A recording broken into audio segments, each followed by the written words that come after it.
بعد أعوذ بالله من الشيطان الرجيم يا أيها الذين آمنوا اتقوا الله حق تقاته ولا تموتن إلا وأنتم مسلمون يا أيها الناس اتقوا ربكم الذي خلقكم من نفس واحدة وخلق منها زوجها وبث منهما رجالا كثيرا ونساء واتقوا الله الذي تساءلون به والأرحام إن الله كان عليكم رقيبا يا أيها الذين آمنوا اتقوا الله وقولوا قولا سديدا يصلح لكم أعمالكم ويغفر لكم ذنوبكم ومن يطع الله ورسوله فقد فاز فوزا عظيما أما بعد فإن خير الحديث كتاب الله وخير الهدي هدي محمد صلى الله عليه وسلم وشر الأمور محدثاتها وكل محدثة بدعة وكل بدعة ضلالة وكل ضلالة في النار قال الله عز وجل كل من عليها فان ويبقى وجه ربك ذو الجلال والإكرام وقال تعالى الذي خلق الموت والحياة ليبلوكم أيكم أحسن عملا وهو العزيز الغفور عن أبي هريرة رضي الله عنه قال قال رسول الله صلى الله عليه وسلم إذا مات الإنسان انقطع عمله إلا من ثلاث صدقة جارية أو علم ينتفع به أو ولد صالح يدعو له رواه مسلم اللهم صل على محمد وعلى آل محمد كما صليت على إبراهيم وعلى آل إبراهيم إنك حميد مجيد اللهم بارك على محمد وعلى آل محمد كما باركت على إبراهيم وعلى آل إبراهيم إنك حميد مجيد ربنا اغفر لنا ولإخواننا الذين سبقونا بالإيمان ولا تجعل في قلوبنا غلا للذين آمنوا ربنا إنك رؤوف رحيم اللهم اغفر للمؤمنين والمؤمنات والمسلمين والمسلمات الأحياء منهم والأموات إنك غافر الذنوب والخطايا برحمتك يا أرحم الراحمين ربنا لا تزغ قلوبنا بعد إذ هديتنا وهب لنا من لدنك رحمة إنك أنت الوهاب اللهم استر عوراتنا وآمن روعاتنا اللهم استر عوراتنا وآمن روعاتنا اللهم استر عوراتنا وآمن روعاتنا يا حي يا قيوم برحمتك نستغيث يا حي يا قيوم برحمتك نستغيث يا حي يا قيوم برحمتك نستغيث اللهم إنا نعوذ بك من البرس والجنون والجذام ومن سيء الأسقام اللهم إنا نعوذ بك من جهد البلاء ودرك الشقاء وسوء القضاء وشماتة الأعداء اللهم انصر الإسلام والمسلمين وذلل الكفر والكافرين اللهم انصر الإسلام والمسلمين وذلل الكفر والكافرين اللهم انصر من نصر دين محمد صلى الله عليه وسلم واجعلنا منهم واخذل من أعرض عن دين محمد صلى الله عليه وسلم ولا تجعلنا منهم اللهم إنا نسألك علما نافعا ورزقا طيبا وعملا متقبلا رب زدني علما رب اشرح لي صدري ويسر لي أمري واحلل عقدة من لساني يفقه قولي ربنا تقبل منا إنك أنت السميع العليم حمد و ثنا اللہ رب العالمین کے لیے جس نے ہمیں پھر ایک مرتبہ موقع عنایت فرمایا کہ ہم اس مبارک دن کے اندر اسی کے گھر میں اللہ رب العالمین کی عبادت کرنے کے لیے جمع ہوئے ہیں اللہ رب العالمین ہماری عبادتوں کو قبول فرمائے اللہ تعالیٰ کی حمد و ثنا بیان کرنے کے بعد ہم سب کی طرف سے بے حد اور بے شمار درود و سلام کا نذران عقیدت پہنچے جناب محمد الرسول اللہ صلی اللہ علیہ وسلم کی ذات گرامی پر،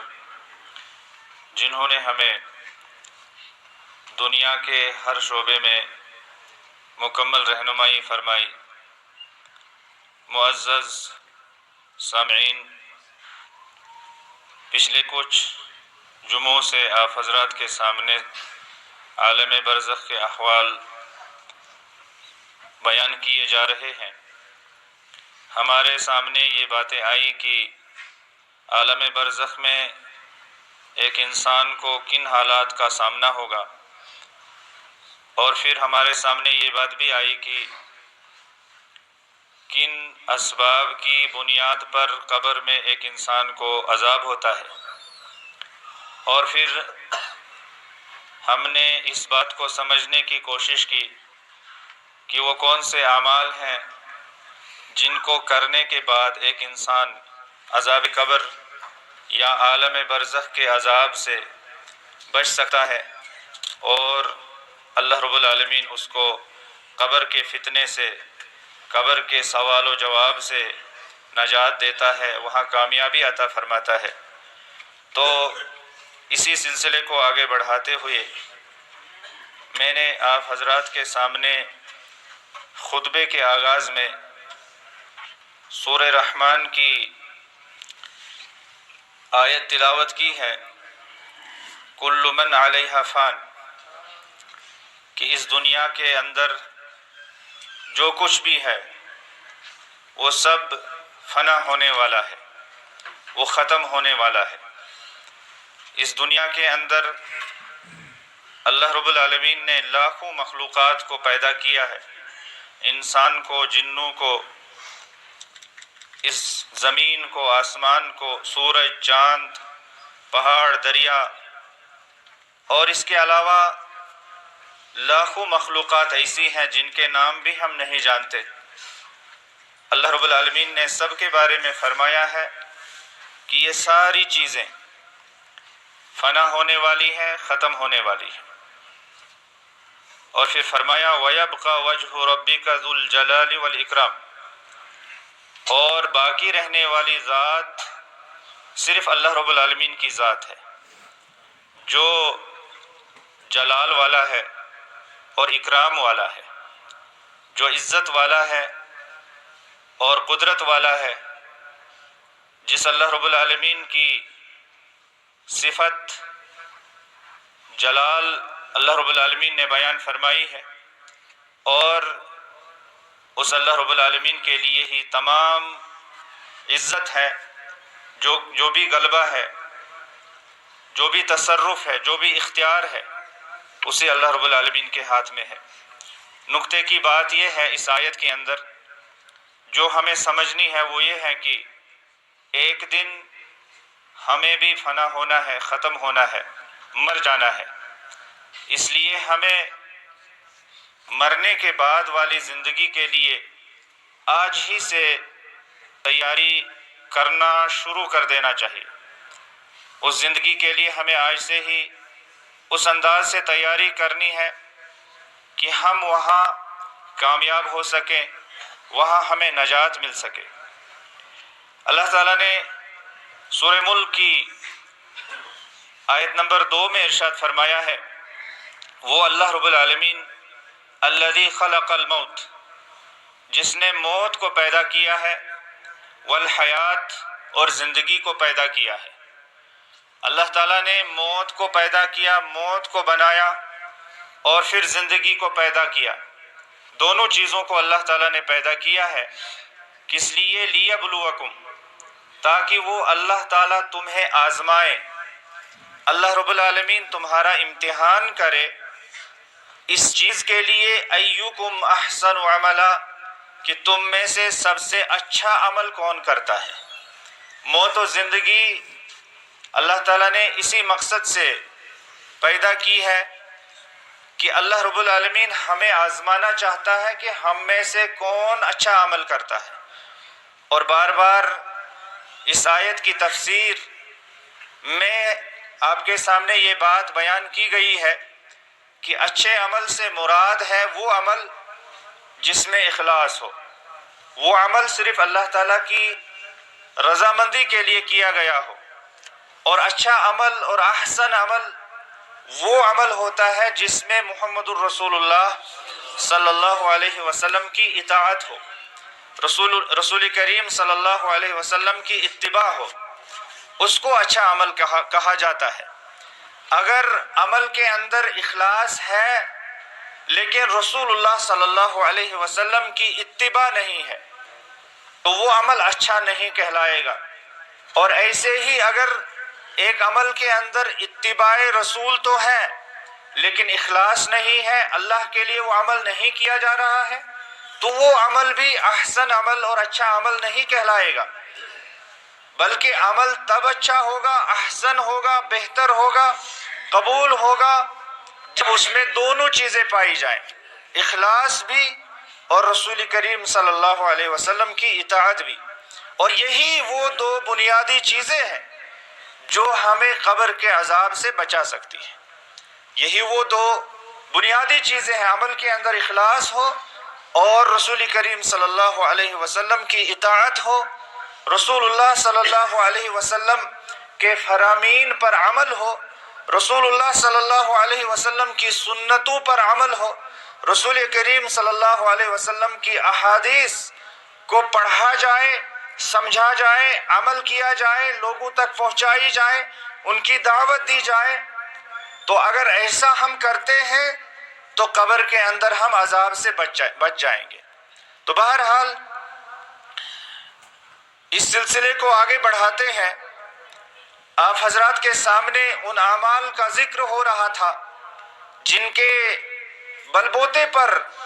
ہم قبر کے عذاب سے نجات پا سکتے ہیں. بہت سارے اعمال کا ذکر ہو چکا. ایک اور چیز جس کا میں بیان کرنا چاہوں گا وہ ہے کہ ایک انسان اگر پیٹ کی بیماری کی وجہ سے مر جاتا ہے تو اس کو اللہ رب العالمین قبر کے عذاب سے نجات دیتا ہے. ایک انسان، ایک مسلمان، ایک مومن اگر وہ بیمار ہوتا ہے اور اس کی پیٹ میں بیماری ہے، پیٹ درد کی وجہ سے وہ مر جاتا ہے، تو رسول اللہ صلی اللہ علیہ وسلم کی طرف سے خوشخبری ہے اس انسان کے لیے کہ اللہ رب العالمین اس کو قبر کے عذاب سے نجات دیتا ہے. اس کی دلیل عبداللہ بن یسار رحمہ اللہ بیان فرماتے ہیں کہ انہوں نے کہا کہ میں سلیمان بن سرد اور خالد بن عرفتہ کے پاس ایک مرتبہ بیٹھا ہوا تھا رضی اللہ تعالی عنہما.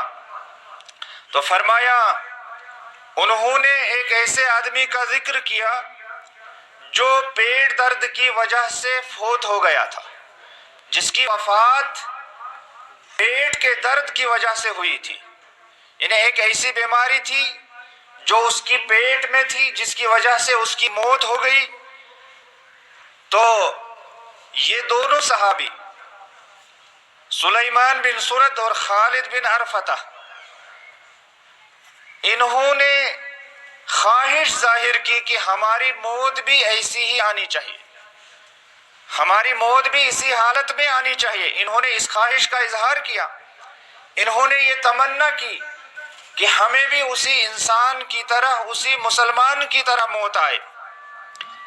اور انہوں نے یہ بھی خواہش ظاہر کی کہ ہم اس کے جنازے میں شریک ہونا چاہتے ہیں، اس کے جنازے میں ہمیں شریک ہونا چاہیے، اس کی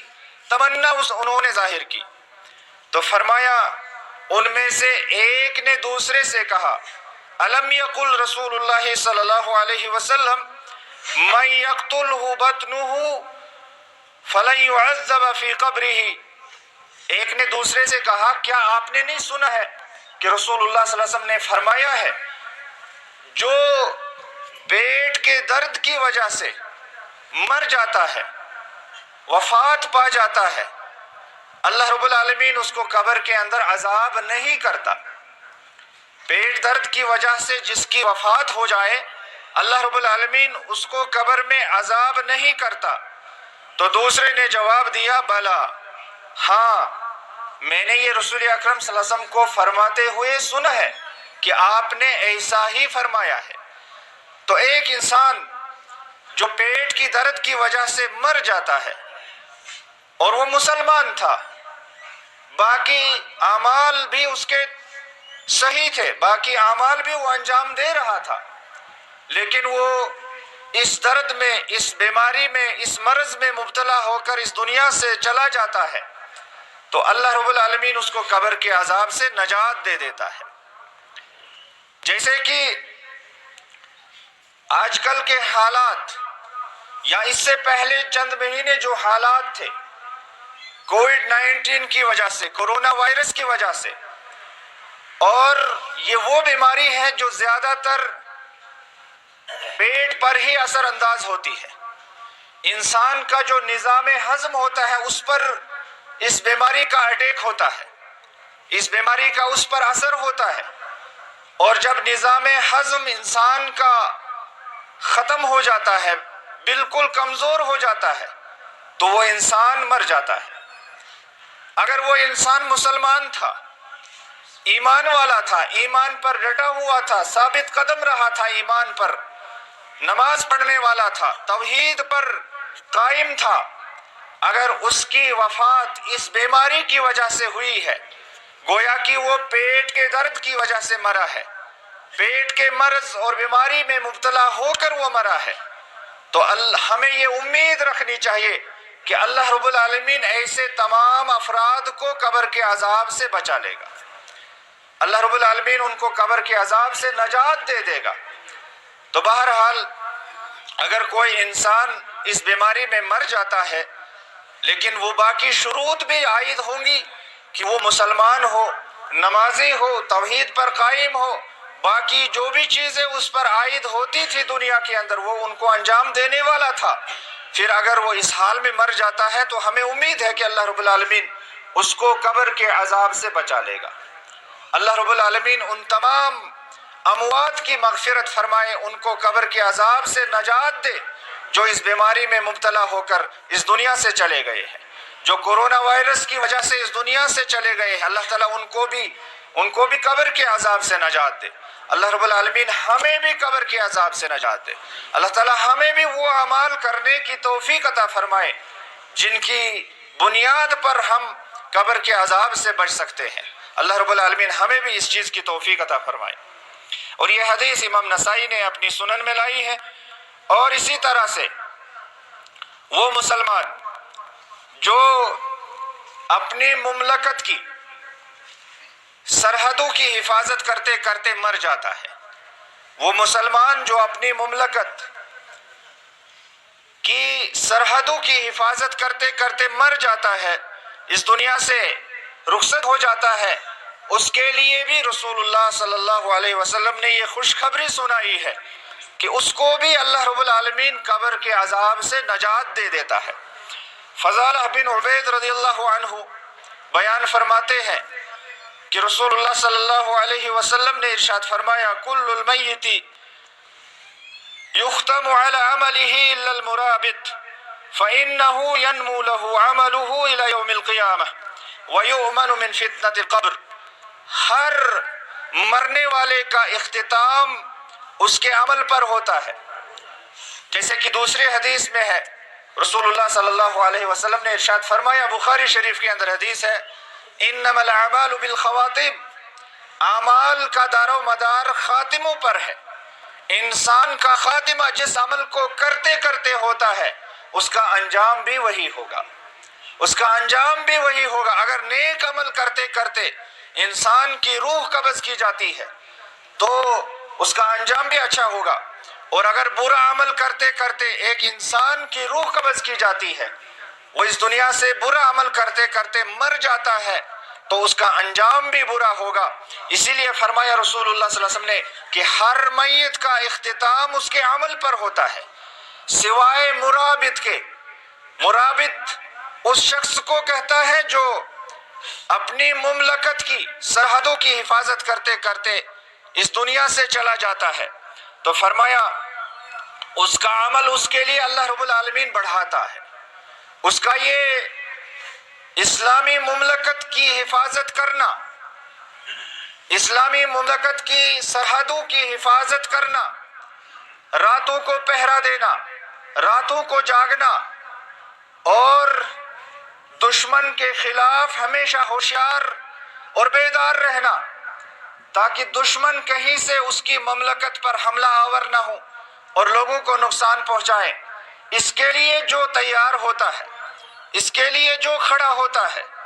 جو یہ نیک عمل کرتا ہے، اس کے لیے فرمایا رسول اللہ صلی اللہ علیہ وسلم نے کہ اس کے اعمال کو اللہ رب العالمین بڑھاتا ہے، اس کے اعمال کو اللہ رب العالمین باقی رکھتا ہے، اور فرمایا قیامت تک اس کے عمل بڑھتے رہتے ہیں، اس کو اس نیک عمل کا ثواب ملتا رہے گا۔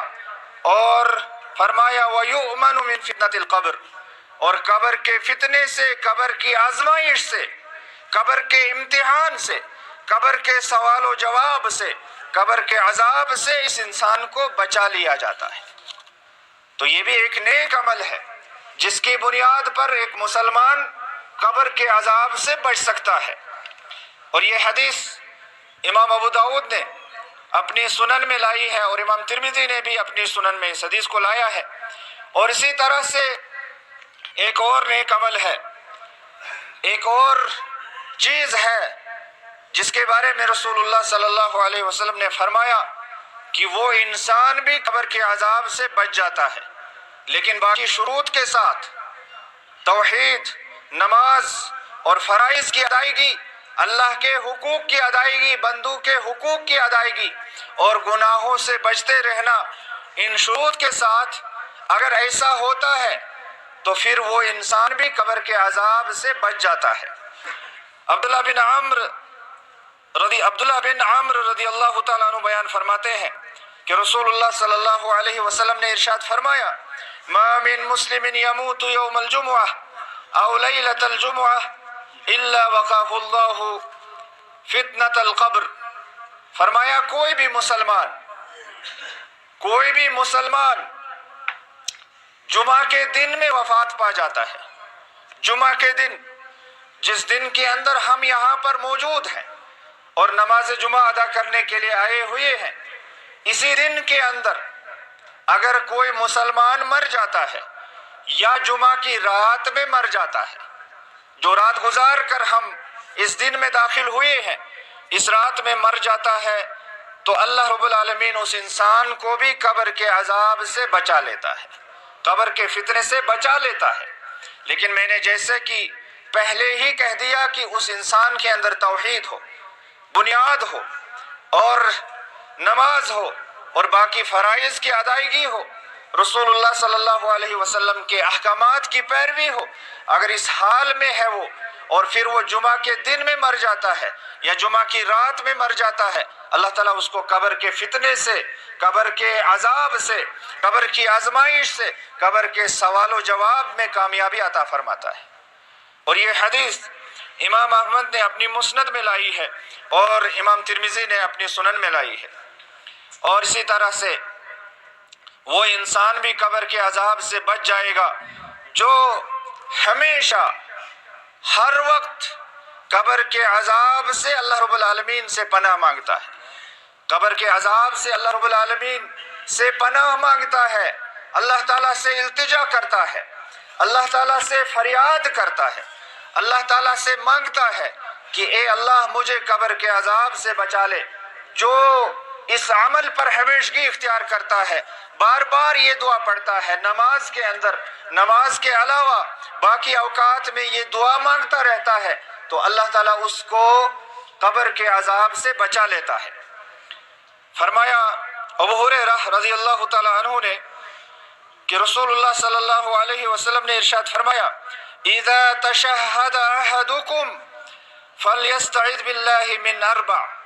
جب تم میں سے کوئی تشہد پڑھے، نماز جب ہم ادا کرتے ہیں، چاہے فرض نماز ہو، چاہے سنتیں ہوں، چاہے نوافل ہوں، چاہے کوئی بھی نماز ہو، اس کے اندر جب ہم تشہد میں بیٹھتے ہیں، ہم التحیات پڑھتے ہیں، پھر درود ابراہیمی پڑھتے ہیں، اس کے بعد ہم تشہد پڑھتے ہیں، تشہد کی دعائیں پڑھتے ہیں، تو ان کے بارے میں رسول اللہ صلی اللہ علیہ وسلم نے ارشاد فرمایا کہ جب تم میں کوئی تشہد پڑھے، تشہد میں بیٹھے، تو تشہد میں اس کو خاص کر 4 چیزوں سے پناہ مانگنی چاہیے، 4 چیزوں سے پناہ مانگنی چاہیے کہ اللہ رب العالمین ان 4 چیزوں سے مجھے بچا لے۔ اللہ رب العالمین ہمیں ان 4 قسم کی چیزوں سے نجات عطا فرمائے۔ فرمایا اس کو کہنا چاہیے، اس کو یہ دعا پڑھنی چاہیے۔ ہمارے طلبہ، ہمارے نوجوان، ہمارے بزرگ اور ہمارے دوسرے جو بھی لوگ ہیں جو یہاں یہ باتیں سن رہے ہیں، ان پر لازم ہے کہ وہ اس طرح کی دعائیں یاد کر لیں۔ فرمایا اللہم انی اعوذ بک من عذاب جہنم، سب سے پہلے جہنم کے عذاب سے اس کو پناہ مانگنی چاہیے، اور ومن عذاب القبر، اور اسی طرح سے عذاب قبر سے اس کو پناہ مانگنی چاہیے، ومن فتنة المحیاء والممات، اور زندگی اور موت کے فتنے سے اس کو پناہ مانگنی چاہیے، ومن شر فتنة المسیح الدجال، مسیح الدجال کے فتنے کے شر سے اس کو پناہ مانگنی چاہیے۔ تو یہ 4 چیزیں ہیں جو رسول اللہ صلی اللہ علیہ وسلم نے ہمیں تعلیم دی کہ ان چیزوں سے ہمیں ہر نماز کے اندر پناہ مانگنی چاہیے، اللہ تعالیٰ سے مانگنا چاہیے کہ اللہ رب العالمین ہمیں ان چیزوں سے نجات دے، ان چیزوں کے فتنے سے، آزمائش سے، امتحان سے اللہ رب العالمین ہمیں بچا لے، جہنم کے عذاب سے اللہ رب العالمین ہمیں بچا لے، قبر کے عذاب سے اللہ رب العالمین ہمیں بچا لے، اور اسی طرح سے دنیا کے اندر اس زندگی میں جو ہم جی رہے ہیں اس کے فتنے سے اللہ تعالیٰ ہمیں بچا لے، اور موت کی آزمائش سے اللہ تعالیٰ ہمیں بچا لے، اور اسی طرح سے مسیح الدجال جو قیامت سے پہلے اس دنیا میں آئے گا اس کے فتنے کے شر سے ہمیں پناہ مانگنی چاہیے۔ تو جو ایسا کرتا ہے، جو اس دعا کو پابندی کے ساتھ پڑھتا ہے اور یہ دعا پابندی کے ساتھ مانگتا ہے، اور یہ دعا مختلف الفاظ کے ساتھ احادیث کی کتابوں میں مختلف جگہ پر آئی ہوئی ہے، میں ان سارے الفاظ کو، سارے جملوں کو یہاں پر جمع کر کے بیان نہیں کرنا چاہوں گا، اس لیے کہ اس کے لیے پھر بہت سارا وقت چاہیے، لہٰذا اسی پر اکتفا کرتا ہوں کہ یہ دعا کم از کم ایک مسلمان کو نماز کے اندر تو مانگنی ہی ہے، نماز کے علاوہ بھی یہ دعا پڑھنی چاہیے، اللہ تعالیٰ سے جہنم کے عذاب سے، قبر کے عذاب سے پناہ مانگنی چاہیے، زندگی اور موت کے فتنے سے پناہ مانگنی چاہیے، فتنۃ المسیح الدجال سے پناہ مانگنی چاہیے، اور یہ حدیث امام مسلم نے اپنی صحیح میں لائی ہے۔ اور اس کے علاوہ رسول اللہ صلی اللہ علیہ وسلم کے فرامین کے مطابق کچھ ایسے اعمال جو مرنے کے بعد ایک انسان کے کام آ سکتے ہیں، ان کا بیان آگے میں آپ کے سامنے کر رہا ہوں۔ جیسا کہ ابو ہریرہ رضی اللہ تعالیٰ عنہ کی روایت ہے، فرمایا کہ رسول اللہ صلی اللہ علیہ وسلم نے ارشاد فرمایا اذا مات الانسان انقطع عمله، جب ایک انسان مر جاتا ہے اور مرتے ہی اس کے اعمال کا سلسلہ منقطع ہو جاتا ہے، اب وہ کوئی عمل نہیں کر سکتا ہے، جو کہ اب وہ اس دنیاوی زندگی سے رخصت ہو چکا ہے، اب اس کی دنیاوی زندگی کا اختتام ہو چکا ہے، اب یہاں سے آگے اس کی عالم برزخ کی زندگی کا آغاز ہو رہا ہے، لہٰذا وہ اب کوئی عمل نہیں کر سکتا ہے، اگر وہ نیک عمل کرنا چاہے نہیں کر سکتا، برا عمل بھی نہیں کر سکتا، لہٰذا اس کے اعمال کرنے کا سلسلہ منقطع ہو جاتا ہے، اعمال کرنے کا جو سلسلہ تھا وہ رک جاتا ہے، اب یہاں مرنے کے بعد وہ کوئی نیک عمل اور نہیں کر سکتا ہے، لیکن کچھ اعمال جو اس نے اپنی زندگی میں کیے تھے ان کا ثواب اس کو مرنے کے بعد بھی ملتا رہے گا۔ اب انہی اعمال کی تفصیل محمد الرسول اللہ صلی اللہ علیہ وسلم نے بیان فرمائی ہے، اور یہ نکتہ بہت اہم اس لحاظ سے بھی ہے کہ بہت سارے حضرات، بہت سارے لوگ سوال پوچھتے ہیں کہ ایک انسان جب مر جاتا ہے پھر اس کو وہاں کون سے اعمال فائدہ پہنچا سکتے ہیں اور کون سے اعمال فائدہ نہیں پہنچا سکتے ہیں۔ تو ہم احادیث کی روشنی میں، کتاب و سنت کی روشنی میں یہ بات ہمیشہ کے لیے یاد رکھنے کی کوشش کریں کہ جن باتوں کا ذکر اللہ تعالیٰ نے قرآن مجید میں کیا ہے یا رسول کریم صلی اللہ علیہ وسلم نے احادیث میں کیا ہے، انہی باتوں کے ہوتے ہوئے اس کو قبر میں وہ اعمال نفع پہنچا سکتے ہیں۔ اس کے علاوہ کوئی عمل جو ہم اپنی طرف سے کریں، اپنے ذہن سے سوچ کر کریں، اپنی رائے کے مطابق کریں، اس کا فائدہ میت کو قطعا نہیں ہو سکتا ہے، اس لیے کہ اس پر کوئی دلیل کتاب و سنت سے موجود نہیں ہوگی۔ لہٰذا وہ اعمال جو آپ کے سامنے بیان کیے جائیں گے جن کا فائدہ میت کو ہوگا، مرنے والے کو ہوگا، ان کو ہم غور سے سنیں اور سمجھنے کی کوشش کریں۔ تو فرمایا الا من ثلاث، تین اعمال کا ثواب اس کو مرنے کے بعد بھی چلتا رہے گا، پہنچتا رہے گا، نفع پہنچتا رہے گا، فائدہ ہوتا رہے گا۔ فرمایا سب سے پہلا عمل صدقۃ جاریہ، صدقہ جاریہ جو اس نے اپنی زندگی میں کیا تھا۔ صدقہ جاریہ اس کی تفصیل اگلی ایک حدیث میں آپ کے سامنے بیان کروں گا کہ صدقہ جاریہ سے کیا مراد ہے۔ تو صدقہ جاریہ کا ثواب جب تک وہ کام، وہ عمل دنیا میں رہے گا، جب تک اس کا وہ اثر دنیا میں باقی رہے گا، تب تک اس کو اس عمل کا ثواب پہنچتا رہے گا۔ اور دوسری بات فرمائی او علم ينتفع به، یا اس نے اپنے پیچھے ایسا علم چھوڑا تھا جو نفع بخش تھا، دینی علم اس نے اپنے پیچھے چھوڑا اور اس علم نے لوگوں کو فائدہ پہنچایا۔ اگر ایسا اس نے کیا ہے اپنی زندگی میں تو اس کا ثواب، یہ ایصال ثواب کا بہترین طریقہ ہے، یہ ایصال ثواب اور صدقہ جاریہ کا بہترین طریقہ ہے، بہترین انداز ہے۔ اگر اس کے ساتھ مرنے کے بعد ہم اپنے آپ کو فائدہ پہنچانا چاہتے ہیں تو ہمیں ایسا کرنا چاہیے، یا اگر اس علم کے ذریعے سے ہم اپنے کسی قریبی کو فائدہ پہنچانا چاہتے ہیں تو ہمیں ایسا کرنا چاہیے۔ تو یہ علم نافع جو ہے یہ ایک انسان کے لیے مرنے کے بعد بھی نفع بخش ہے، نفع پہنچانے والا ہے، ایصال ثواب ہے۔ تو فرمایا اولد صالح یدعو لہ، یا اس نے اپنے پیچھے نیک اولاد کو چھوڑا اور وہ نیک اولاد اس کے لیے دعا کرتی ہے، اور اس دعا کا نفع، اس دعا کا فائدہ اس میت کو پہنچتا ہے، اس مرنے والے کو پہنچتا ہے۔ اور یہ حدیث امام مسلم نے اپنی صحیح میں لائی ہے۔ اس کی تھوڑی بہت وضاحت ایک اور حدیث کے اندر رسول اکرم صلی اللہ علیہ وسلم نے بیان فرمائی ہے، ان الرجل لترفع درجته في الجنة فيقول ان هذا فيقال باستغفار ولدك لك۔ فرمایا ایک انسان جو اس دنیا سے چلا گیا ہے، جو مر گیا ہے، جو قبر میں دفن ہے، اچانک اس کا درجہ بلند کر دیا جائے گا، اس کا درجہ اچانک بلند ہو جائے گا۔ تو وہ پوچھے گا یہ میرا درجہ کیوں بلند کیا گیا، کس کی بنا پر، کیا وجہ ہے، کیا سبب ہے کہ میرا درجہ یہاں بلند کیا جا رہا ہے، میرا درجہ بڑھایا جا رہا ہے۔ تو اس سے کہا جائے گا کہ تیرا بچہ، تیرا لڑکا،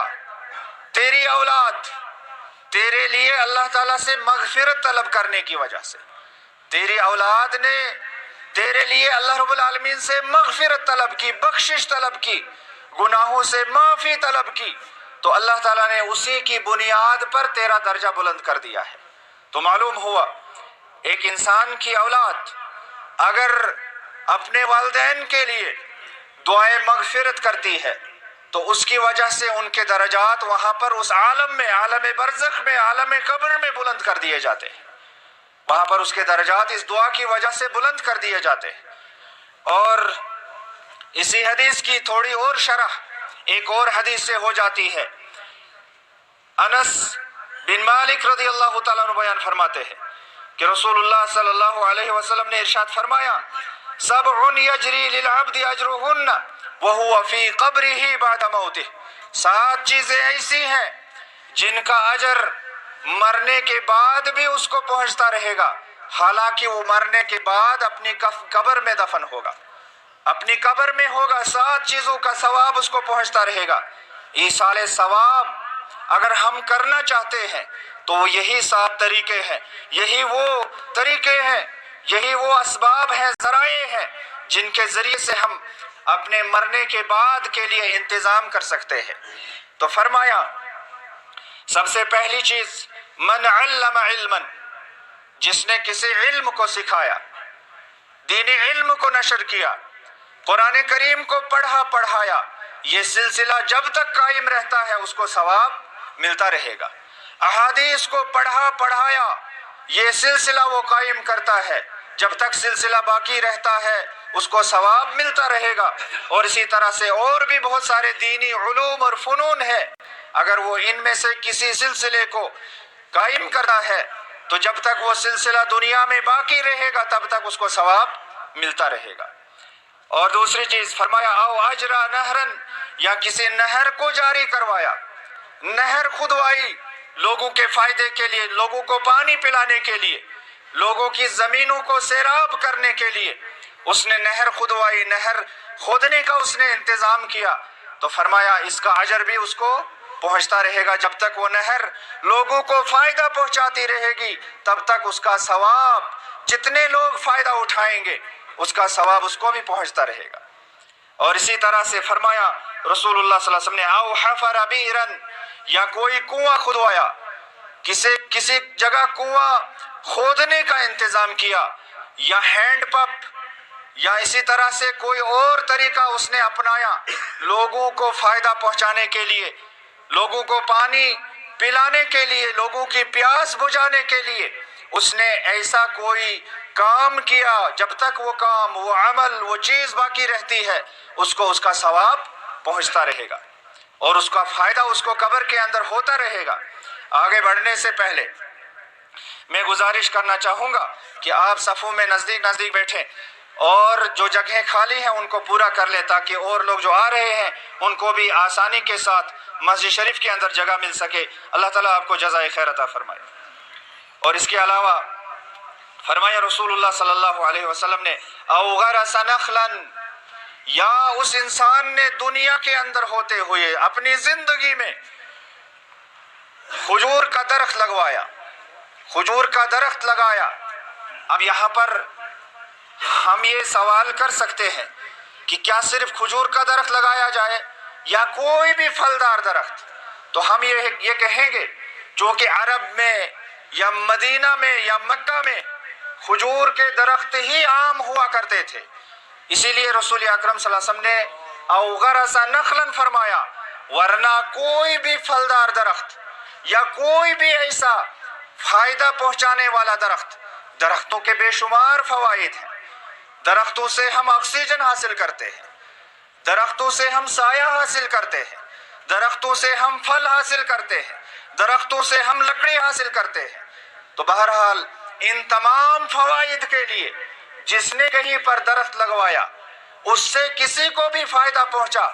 چاہے انسان کو، چاہے حیوان کو، چاہے پرندے کو، اس درخت سے اس چیز کو فائدہ پہنچا تو اس کا ثواب اس کو مرنے کے بعد قبر میں ملتا رہے گا۔ جب تک وہ درخت باقی ہے، جب تک وہ پھل دوسروں کو فائدہ پہنچاتا رہے گا تب تک اس کا ثواب ملتا رہے گا، قبر کے اندر اس کو یہ ثواب پہنچتا رہے گا۔ تو فرمایا رسول اللہ صلی اللہ علیہ وسلم نے او بنا مسجدن، یا کوئی مسجد تعمیر کرائی، مسجد کے تعمیر کرنے میں حصہ ڈالا، وہاں وہ شریک ہوا، مالی تعاون پیش کیا یا جانی تعاون پیش کیا یا مشورہ دیا یا اپنا دن خرچ کیا، کسی بھی طریقے سے وہ اللہ کے گھر کو تعمیر کرنے میں شامل حال رہتا ہے، شریک رہتا ہے، وہاں اپنا حصہ ڈالتا ہے، اس مسجد کو بنانے میں وہ اپنا کردار ادا کرتا ہے، تو جب تک وہ مسجد ہے، جب تک مسجد میں نمازی نماز پڑھتے رہیں گے وہ مسجد آباد رہے گی اور اس مسجد سے لوگ فائدہ اٹھاتے رہیں گے تو اس کا ثواب اس مرنے والے کو قبر میں ملتا رہے گا۔ قبر میں اس کو اس کا ثواب پہنچتا رہے گا، اس کو یہ فائدہ ہوتا رہے گا۔ اور آگے فرمایا محمد الرسول اللہ صلی اللہ علیہ وسلم نے اورث مصحفا، یا قرآن کریم کو چھپوایا، قرآن کریم کو لکھوایا، خود لکھا یا لکھوایا، اس کے لکھنے کا انتظام کیا، اور قرآن کریم کی نشر و اشاعت کا انتظام کرتا ہے، قرآن کریم کی تعلیمات کو عام کرنے کا انتظام کرتا ہے، قرآن کریم پر وہ دھیان دیتا ہے، قرآن کریم کی طرف وہ توجہ دیتا ہے، اور قرآن کریم کو ساری دنیا کے اندر پھیلانے کی کوشش میں وہ بھی جٹ جاتا ہے۔ تو جب تک قرآن مجید ہے، جب تک اس کے ہاتھ کا لکھا ہوا یا اس کی محنت سے تیار ہوا قرآن مجید باقی ہے، تب تک اس کو اس کا ثواب ملتا رہے گا۔ تو بہرحال یہ وہ چیزیں ہیں جن کی بنا پر مرنے کے بعد بھی ایک انسان کو ان کی وجہ سے فائدہ ہوتا رہے گا، ثواب ملتا رہے گا۔ اور فرمایا محمد الرسول اللہ صلی اللہ علیہ وسلم نے او ترک ولدا یستغفر له بعد موته، یا اس نے اپنے پیچھے ایک ایسی اولاد چھوڑی، ایک بچہ ایسا چھوڑا، ایک بچی ایسی چھوڑی جس کی اس نے دینی تربیت کی، دین ان کو سکھایا، ان کو قرآن پڑھایا، ان کو رسول اللہ صلی اللہ علیہ وسلم کی سیرت پڑھائی، رسول اللہ صلی اللہ علیہ وسلم کی احادیث اور سنتیں ان کو سکھائی، ان پر عمل کرنا سکھایا۔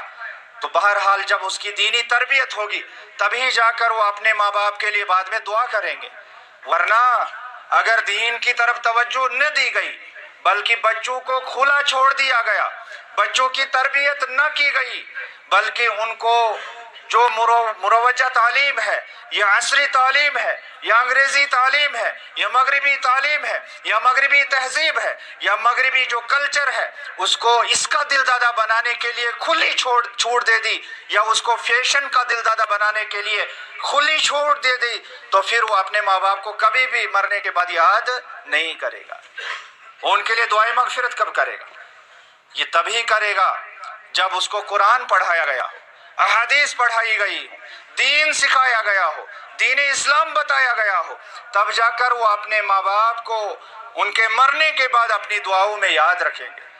تو فرمایا اس نے اپنے پیچھے اولاد چھوڑی ہو جو اللہ تعالیٰ سے ان کے لیے استغفار کرتی ہو، اللہ تعالیٰ سے ان کے لیے گناہوں کی بخشش طلب کرتی ہو، دعا مانگتی ہو، ربنا اغفر لنا ولاخواننا الذین سبقونا بالایمان۔ اللہ تعالیٰ نے قرآن مجید کے اندر بذات خود ہمیں سکھایا جو ہم سے پہلے ایمان کی حالت میں اس دنیا سے چلے گئے ہیں، ان کی مغفرت فرما، رب ارحمہما کما ربیانی صغیرا، پروردگار ان دونوں کی مغفرت فرما اسی طرح سے جس طرح سے انہوں نے بچپن میں میرے اوپر رحم فرمایا تھا۔ رب اغفر لی ولوالدی وللمؤمنین یوم یقوم الحساب، پروردگار میری مغفرت فرما، پروردگار مجھے بخش دے، میرے گناہوں کو بخش دے اور میرے والدین کے گناہوں کو بخش دے۔ اس طرح سے وہ دعائیں کرے گا جب اس کی دینی تربیت ہوگی، وہ اپنے لیے، اپنے ماں باپ کے لیے، سارے مسلمانوں کے لیے دعا کرے گا مرنے کے بعد، اور اس دعا کا فائدہ مرنے کے بعد وہاں ان کو پہنچے گا، ان کو اس دعا کا فائدہ ہوگا۔ تو یہ وہ طریقے ہیں جو رسول اللہ صلی اللہ علیہ وسلم نے ہمیں بتائے کہ ان اعمال کے ذریعے سے یا ان چیزوں کی وجہ سے میت کو مرنے کے بعد فائدہ ہوتا ہے۔ اور یہ حدیث صحیح الجامع میں امام البانی نے لائی ہے اور اس کو حسن قرار دیا ہے، اور یہ حدیث امام ابن ماجہ نے اپنے سنن میں لائی ہے مختلف الفاظ کے ساتھ، اور باقی روایات کے اندر کچھ الفاظ اور زیادہ ہیں، میں ان میں سے کچھ الفاظ آپ کے سامنے بیان کروں گا تاکہ یہ بات مکمل ہو جائے۔ فرمایا او بیتن لابن السبیل بنا ہو، یا اس انسان نے مسافر خانہ تعمیر کروایا ہو، اپنی زندگی میں مسافروں کی پریشانی کو دور کرنے کے لیے اس نے مسافر خانہ تعمیر کروایا ہو۔ جب تک مسافر خانہ ہے اس سے لوگ فائدہ اٹھا رہے ہیں، وہاں پر لوگ آ کر آرام کر رہے ہیں اور اس کو دعائیں دے رہے ہیں، دعائیں دے یا نہ دے لیکن اس انسان کو اس کا فائدہ ضرور ہوگا، اس کا ثواب اس کو ملتا رہے گا۔ اور اسی طرح سے فرمایا من مات مرابطا فی سبیل اللہ، وہی حدیث جو میں نے پہلے بیان کی، اس کا ذکر اس حدیث کے اندر بھی ہے کہ ایک انسان جو اللہ تعالیٰ کے راستے میں اسلامی سرحدوں کی حفاظت کرتے کرتے مر جاتا ہے تو اس کا ثواب بھی اس کو مرنے کے بعد، جب تک سرحدیں محفوظ رہیں گی تب تک اس کو اس کا ثواب ملتا رہے گا، کیونکہ اس کی کوشش بھی تھی سرحدوں کو محفوظ کرنے میں، تو جب تک سرحدیں محفوظ رہتی ہیں تب تک اس کو اس کا ثواب ملتا رہے گا۔ اور یہ حدیث بھی امام البانی رحمہ اللہ نے اپنی کتاب صحیح الجامع الصغیر میں لائی ہے۔ اور اسی طرح سے ایک اور عمل جس کی بنا پر ایک انسان کو قبر کے عذاب سے نجات ملے گی، فرمایا جریر بن عبداللہ البجلی رضی اللہ عنہ نے کہ نبی کریم صلی اللہ علیہ وسلم نے ارشاد فرمایا من سن فی الاسلام سنتا حسنہ فلہ اجرها واجر من عمل بها من بعده من غیر ان ينقص من اجورهم شیء۔ اور یہ حدیث امام مسلم نے اپنی صحیح میں لائی ہے۔ فرمایا اگرچہ اس حدیث کے اندر جو مضمون ہے، اس حدیث کے اندر جو بات بیان کی گئی ہے، اگرچہ اس کا مجملاً پچھلی احادیث کے اندر ذکر آ چکا ہے، لیکن میں خاص کر اس حدیث کو اس لیے بیان کر رہا ہوں کہ اس کی بھی ہمارے معاشرے کو بہت زیادہ ضرورت ہے۔ اور اگر ہمیں مرنے کے بعد والی زندگی کو آرام دہ زندگی بنانا ہے تو پھر ہمیں اس حدیث پر غور کرنا ہوگا اور اپنے اعمال کو سنوارنا ہوگا، اپنے اعمال کو ہمیں درست کرنا ہوگا۔ تو فرمایا جس نے اسلام میں سنت کو جاری کیا، جس نے اسلام میں سنت کو جاری کیا، سنت پر عمل کیا، فرمایا فلہ اجرہا، اس انسان کو سنت پر عمل کرنے کا اجر تو ملے گا، سنت پر عمل کرنے کا اجر اس کو ملے گا، لیکن وَأَجْرُ مَنْ عَمِلَ بِهَا مِنْ بَعْدِهِ، اور اس کے بعد جتنے لوگ اس کی وجہ سے، اس کی دعوت کی وجہ سے، اس کی تعلیم کی وجہ سے، اس کی تربیت کی وجہ سے جتنے لوگ اس سنت پر عمل کریں گے اتنا ثواب بھی اس کو ملتا رہے گا، اتنا ثواب بھی اس کو ملتا رہے گا۔ ایک انسان جو ایک سنت کو پڑھتا ہے، ایک حدیث کو پڑھتا ہے، اس کو سمجھنے کے بعد اس پر عمل کرتا ہے، پھر اس حدیث کی دعوت، اس سنت کی دعوت وہ دوسروں کو دیتا ہے، ہزاروں لوگ، لاکھوں لوگ اس کی بات سمجھتے ہیں، مانتے ہیں، وہ بھی تحقیق میں جڑ جاتے ہیں اور وہ بھی اس سنت پر، اس حدیث پر عمل کرنا شروع کر دیتے ہیں۔ یہ انسان اس دنیا سے چلا جاتا ہے لیکن اس کی دعوت کا اثر، اس کی سنت پر عمل کرنے کا اثر باقی ہے، اور جب تک یہ اثر باقی رہتا ہے اور قیامت تک انشاءاللہ باقی رہے گا اور اس کو اس کا ثواب ملتا رہے گا۔ یہ ہے سنت کو زندہ کرنے کا ثواب، یہ ہے سنتوں کی نشر و اشاعت کرنے کا ثواب اور فضیلت، یہ ہے سنتوں کو عام کرنے کا مقام اور مرتبہ۔ لہذا ہمیں سنتوں کی قدر کرنی چاہیے، ہمیں سنتوں کو پڑھنا چاہیے، ہمیں احادیث کو پڑھ کر ان کو سمجھ کر ان پر عمل کرنا چاہیے، اور ان احادیث کو پھر ہمیں دوسروں تک پہنچانے کی کوشش کرنی چاہیے۔ اگر لوگ مانتے ہیں تو ان کے لیے بھی فائدے کی بات ہے، اگر نہیں مانتے ہیں تو آپ نے اپنا فرض ادا کر لیا ہے، آپ اللہ رب العالمین کی پکڑ سے بچ جاتے ہیں۔ پھر ان لوگوں کی مرضی، ان کے ساتھ اللہ تعالیٰ کیا کرتا ہے وہ ان کا اور اللہ رب العالمین کا معاملہ ہے، لیکن آپ کو اپنا فرض تو ادا کرنا ہے۔ لہٰذا ہمیں اس نقطے کی طرف بھی توجہ دینی ہوگی۔ اگر ہم قبر کی زندگی کو آرام دہ بنانا چاہتے ہیں، اگر ہم قبر کے عذاب سے بچنا چاہتے ہیں، اگر ہم چاہتے ہیں کہ قبر میں ہمارے اعمال ہمیں نفع پہنچائیں، ہمیں ان کا فائدہ ہو، تو ہمیں سنتوں پر عمل کرنا ہوگا، ہمیں ایک ایک سنت کو زندہ کرنا ہوگا۔ آج دنیا کے اندر آپ دیکھ رہے ہیں کتنی سنتوں کو پامال کیا جا رہا ہے، کتنی سنتوں کو چھوڑا جا رہا ہے، کتنی سنتوں پر لوگ عمل نہیں کرتے، بار بار ان کے پاس یہ باتیں بیان کرنے کے باوجود وہ ان چیزوں کی طرف دھیان نہیں دیتے ہیں۔ لیکن نقصان انہی لوگوں کا ہے جو ایسا کرتے ہیں، جو سنت کو چھوڑ دیتے ہیں، چاہے ان کا کوئی بھی بہانہ ہو، چاہے ان کے پاس کوئی بھی وجہ ہو، لیکن نقصان آخر کار انہی لوگوں کا ہے۔ ہمارا کام ہے لوگوں تک صحیح بات اور درست بات، تحقیق شدہ بات پہنچا دینا، پھر عمل کی توفیق اللہ رب العالمین کے ہاتھ میں ہے۔ اس لیے کہ رسول کریم صلی اللہ علیہ وسلم کو بھی اللہ رب العالمین نے فرمایا لست علیہم بمسیطر، آپ ان لوگوں پر نگہبان